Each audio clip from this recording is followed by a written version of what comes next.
I first started feeding the birds a couple of slices of bread. I would take the bread out there, crumble it up, and feed it to the sparrows. And they soon would recognize you.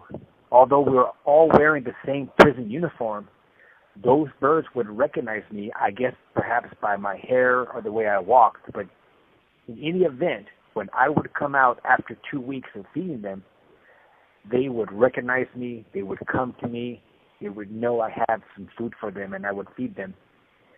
At first, it was just 2 or 3 sparrows, and then it grew to 20, 30, 51 sparrows I had at one time. 51 beautiful sparrows. They would come to me every time I went out to the yard. I would feed them, and I would watch them. I would walk a few feet away and lean back against the wall, and I would watch them eat, and I would see one pop away and fly off after his belly was filled. This call and your telephone number will be monitored and recorded. And I just would imagine that sparrow would fly north for a couple of miles, and he would have another spot that he would go to, and perhaps this one would be an old lady's house, and she's sitting at her kitchen window, and it is her sparrow too, and she would sometimes put crumbs from her bagel, buttery crumbs from her bagel out on the windowsill, and I would imagine that I'm the sparrow, and I would land. In my mind, I would see her, and she would be slightly overweight. She would be drinking coffee. Her face would be wrinkled, deeply wrinkled. Her eyes would be blue. There would be compassion in them. And, you know, I would see how the sparrow would bring her comfort.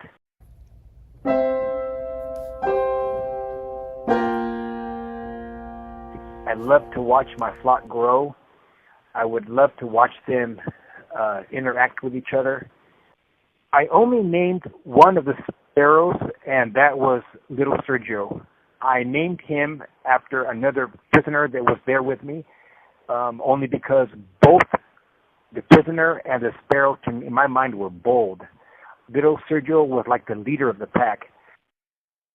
I would always talk to them. I would, for example, if I seen a hawk flying early in the morning, I would say to them, "Hey, be careful. I seen a hawk out there. You guys got to watch each other's back." They stayed in one particular spot in the concertina wire, and I realized that they would stay inside of the loop wire on top of the prison fence because that is a safe spot. The larger birds can't get to them. And when I would come out the yard, I would hear them start to sing aloud. The administration believes that they would poop on you.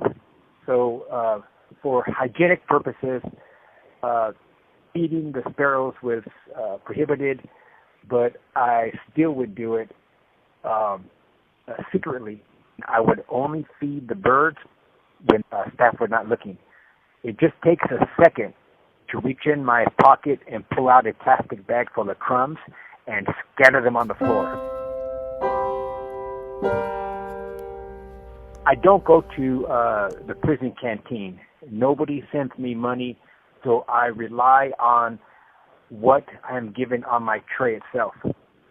So I would be happy to part with 2 slices of bread.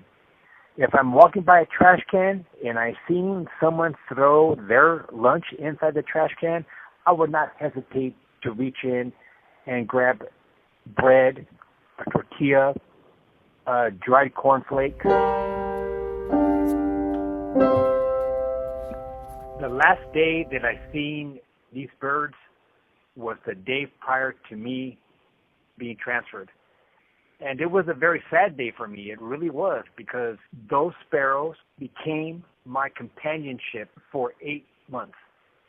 And I cared for them. I think, started to love them. They were alive. They were creatures. They depended upon me. They were excited to see me. I slowly fed them handful by handful. They came close to me within a foot or two. It was a very emotional time, but even a spiritual time, because I realized that these birds I helped keep alive. And it was a very happy moment for me. I was proud of myself, how I spent my time in that prison. I wanted the birds to fly off and to mate and to have children of their own. I fed them all the crumbs that I had. They still chose to stay down there with me on the ground. Getting close to about 4 o'clock, yard recall, the sun was starting to make its descent.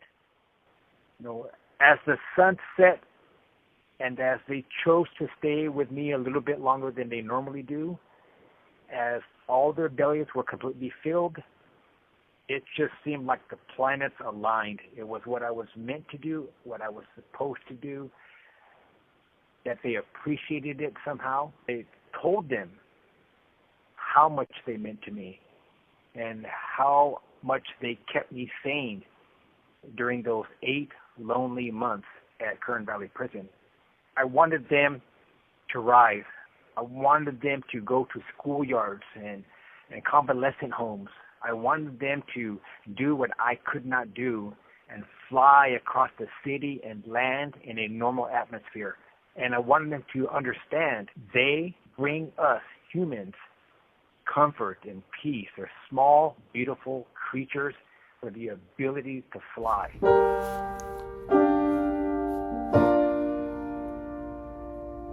I had a similar situation in another prison. I came across 2 baby sparrows that had fallen from the nest. They were so young, they didn't even have their feathers yet. My cellie and I picked them up, we kept them warm, we took them inside of our cell, and we nurtured them.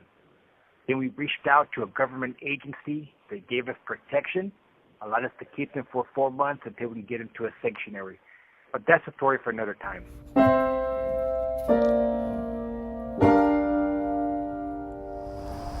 You've been listening to Birdman, a story by Richard Gatica, a California prison inmate, on the Dreamland podcast.